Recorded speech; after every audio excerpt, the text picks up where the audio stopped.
What the heck? You're living off my money, and yet you're making me eat such disgusting food. To my horror, my husband suddenly threw hot soup at me. I had enough. Fine, I'm leaving. The next day, he called me non-stop, to which I paid no attention. As a result, he ended up in a pit of hell. My name is Kathy. I'm a 28-year-old homemaker. When I got married to Eric just last year, I quit my job. Now I work hard taking care of the household and supporting him as much as possible. I keep our home squeaky clean and try to be creative with my cooking every day. Eric works diligently and earns a decent income for us. While we don't have an affluent lifestyle, we live comfortably and often go out together on his days off. We first met at work. Although we were in different departments, we hit it up during an office party and grew closer over time. He was a salesperson, always busy and constantly on the move. He seemed cheerful and reliable, and I've secretly admired him. So when he first spoke to me, I was ecstatic. After that, he continued to initiate conversation with me at work, and we exchanged our phone numbers. He started inviting me out, and soon he told me that he had feelings for me, and we became an item. I never expected such a turn of events, and it made me realize that life was full of surprises. Our relationship progressed smoothly. We kept it a secret in the office, which added more fire to our romance. He was so loving and sweet during our courtship, and I always cherished the fun times we had together. About a year into our relationship, he popped the question. I want to spend the rest of my life with you. Will you marry me? I was over the moon at his proposal. Of course, I said yes, and we decided to tie the knot. I wanted to get married in my 20s, so it was my wish come true. We wasted no time introducing each other to our families, and then had a beautiful wedding ceremony. We weren't into anything lavish, so we had a modest and budget-friendly one. It suited us perfectly, and became a memorable and blissful wedding. Whenever I look at the wedding photo that's displayed in our living room, it reminds me of that day, making me smile. I remember how thrilled I was about the start of our new life together. Our honeymoon period was as euphoric as it could be. Even now, after a year of being married, we are so in love, and I have no doubt that we'll continue to have happy days ahead. Though, Eric's been acting strange lately. It's hard to explain, but he doesn't seem interested in having a conversation with me. Even when I try to initiate it, his responses are short and simple. Oh, you're home. I found a good deal on chicken, so I made fried chicken today. Great. How was work? Okay. He doesn't engage in conversation, and I've started to find it difficult to bring up topic. Our dinner table becomes uncomfortably silent. When it's completely quiet, you can even hear the sounds of cars passing by outside. I then turn on the TV while trying to engage him in conversation, but he doesn't seem interested and quickly retreats to his room after eating. As I wash the dishes alone in the kitchen, I wonder what has gotten into him all of a sudden. I'm totally bewildered. Even when I press him to talk, he only gives me vague responses and makes a displeased face. When I get reactions like this, it only makes it even harder to initiate conversations, and I find myself constantly trying to read his mood. Then he starts complaining about my housework. Jeez, what was this dinner? It's too simple. I'm exhausted from working my butt off every day. Give me more meat. Oh, I'm sorry. I thought it might be a good idea to have some fish for a balanced diet, son. He slams the table so hard and cuts me off. I flinch at the sudden outburst of his anger. He glares at me and starts yelling. Don't argue with me! You're living on my earnings! Listen to what I say without question! He shouts with a bright red face. I'm stunned seeing him like this for the first time. What's wrong with you? Why are you getting so angry? God damn it! Weren't you listening to me? Don't talk without my permission! Seriously? Shouldn't a husband and wife be equals? You're being arrogant, saying stuff like that while I'm the one providing for you. You need to be disciplined. Disciplined? What do you mean? I'm going to control the food budget. It's going to be $100 this month. Huh? That's too little. I can't even cover one person with that. Don't you dare talk back every time. You will have to make it work. But if it's that low, even you won't be able to eat properly. I will buy what's lacking myself, while you prepare dinner for the both of us. Make sure it's something I find satisfying. If it doesn't meet my standards, I will further reduce the budget. But he wears a triumphant look on his face. He seems to enjoy the idea of having control over me. What's making him act this way? I begin to feel anxious about whether I can continue this marriage. Then, I wonder what will happen when I'm alone. If I end up divorcing him, will I be able to survive on my own? Going back to my previous job isn't an option because it means working at the same company as him. I'm not confident that I could find a new job easily. While I could manage to get by with part-time work, it would be quite challenging. Besides, I can't give up on us before trying to fix whatever the issue is. Even though he has been treating me unpleasantly, I can't just fall out of love suddenly after being together for some time. Also, it's only been a year since we got married, so I don't want to consider divorce as an option just yet. However, his attitude hasn't changed after that. He has been as cold and domineering as ever. I take a radical approach, making sure that we can get by on just $100 for groceries. For instance, I use cheap ingredients like pasta and rice to add more volume alongside meat, and I often make one-pot dishes to increase the portion size. Thanks to these efforts, I'm managing to cut down our food expenses significantly. Even Eric is surprised to see me working so hard to save.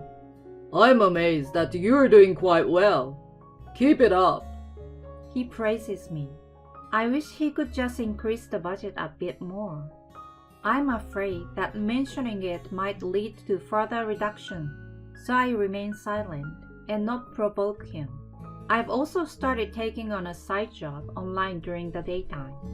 Regardless of what happens in the future, I think it would be good to have the ability to earn money on my own. I search for suitable jobs for me and try a variety of them. Among them, there is one where I write articles for a blog. I've been writing about various genres, and it turns out to be something I'm quite good at. There are many introduction type articles, like money-saving tips and recommended movies and plays. Surprisingly, I've been engrossed in it and thought of starting my own blog. So I opted to set up my own blog, even though it cost me some initial money. I write miscellaneous articles, aiming to provide some useful information to the readers. At first, the number of views were obviously low, and it didn't generate any income. Then, it gradually started to attract more readers, and the ad revenue increased. Even earning just a few dollars from my own blog makes me incredibly happy. I've been writing articles non-stop, and before I knew it, I've written hundreds of them. As the number of articles increases, so does the income. Meanwhile, Eric's been coming home later, and there are more days when he doesn't eat dinner at home. So, the time I normally spend on cooking and cleaning up afterward becomes open, which gives me more time to focus on my blog. Having something I can passionately pursue, along with the confidence from earning my own money, reduces my stress. Despite receiving a minimal food budget, I've been managing to provide proper dinners by adding my own earnings. I'm leading a fulfilling life, but my happiness seems to bother Eric. His attitude toward me is getting worse now. You always have that annoying cheerful smile pasted on your face. Unlike you, I work every day, enjoying unpleasant situations, you know. Being a full-time homemaker, just doing housework and having a leisurely time seems carefree and nice, huh? But do you understand that you can live this way because of my money? He shouts, his face red with anger. I know better than to provoke him when he's being unreasonable. Yes, I do. I know I can't live without you. If you understand, then stop acting in a way that irritates me. Yes, I'm sorry. When I become more submissive, he gradually improves his mood, and further arguments become less frequent. Sometime after that, I make a discovery when I'm about to do the laundry. It's a receipt from a designer's brand store, found in Eric's pants pocket. What's more, it's for a woman's handbag. I can't fathom what's going on. I certainly haven't received such an expensive bag. That's when it hit me. My birthday is coming up soon. Could it be that he has secretly bought it for me? The thought excites me. Despite his recent cold shoulders, he still cares for me. From then on, I've been using my earned income to add a little extra to our food budget, allowing for more luxurious meals. He seems content, and he happily comments, We've been having some delicious dinners lately. About a week passes, and my birthday arrives. However, when I say good morning, he simply responds with a casual greeting and says nothing more. I wonder if he has a surprise planned for the evening, so I keep quiet. For dinner, I think I'm making steak and buying some slightly expensive cuts of meat. When he returns home, I prepare the meat and serve it with a nice bottle of red. Whoa, steak tonight, huh? Even a red wine. This is great. I thought we'd treat ourselves a bit tonight. Good call. Keep it coming. He says that with enthusiasm as he eagerly digs into the steak. But wait, nothing else? I watch in disbelief as he continues eating without saying anything. Then, he seems to notice my gaze and wears a confused expression. What's wrong? Aren't you eating?